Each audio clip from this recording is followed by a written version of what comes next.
Alright, what's going on, guys? Today I'm going to be giving you guys a brief overview of the GBBR LM4. From my own perspective, having used this gun for a couple of years, so I know a bit about how it functions, pros and cons, etc. Besides the basic stuff you get off e-bike, like the basic specs. So I'm not going to be giving you guys any of that sort of stuff because I know you can find that pretty easily, and most reviewers are going to be giving you the stuff like, oh, it shoots 400 FPS or whatever. But I want to give you some more particular things about the gun, what to watch out for, what to be careful not to break, stuff like that.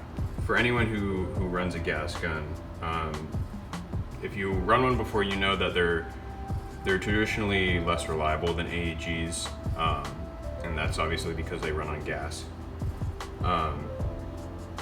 And so the particular thing that happens with this gun is the trajectory of the BBs tends to be a lot less consistent than AEGs I've used, and I think that's just all gas bullets in general.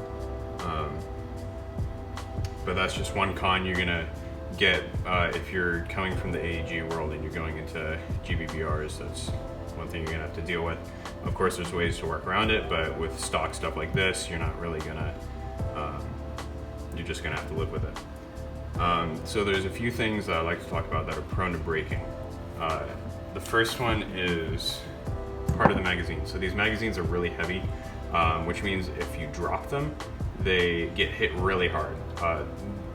The magazine is metal, but the part that can really get damaged is the feeding lip,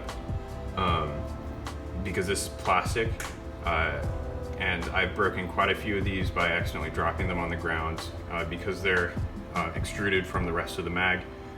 It's the first thing that gets hit when it hits the ground.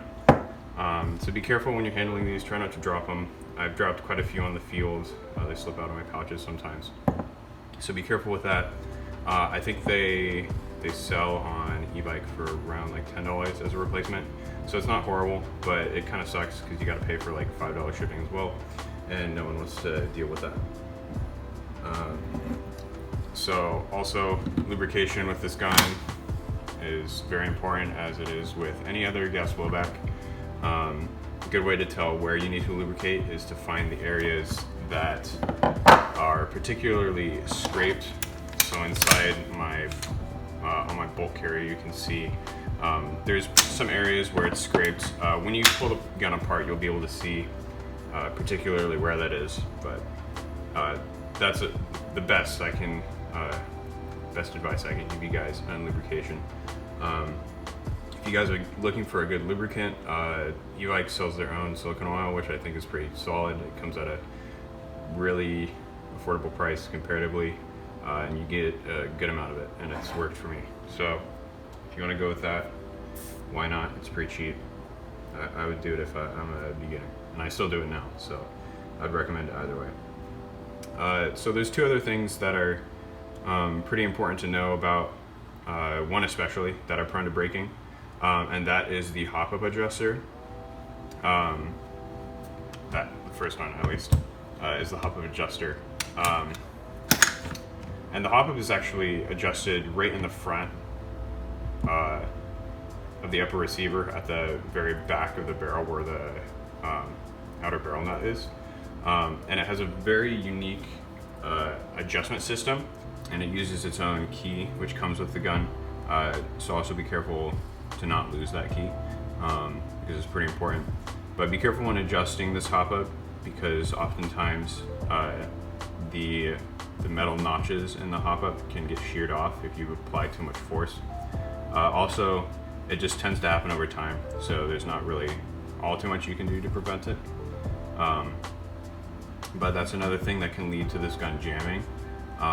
It generally happens to me maybe once or twice in a field day, where when the BB goes up the track to the bucking, it gets stuck. The other part prone to breaking in this gun is the recoil buffer stop. I've had to replace it once, and it cost about 12 bucks, which isn't horrible, but kind of annoying.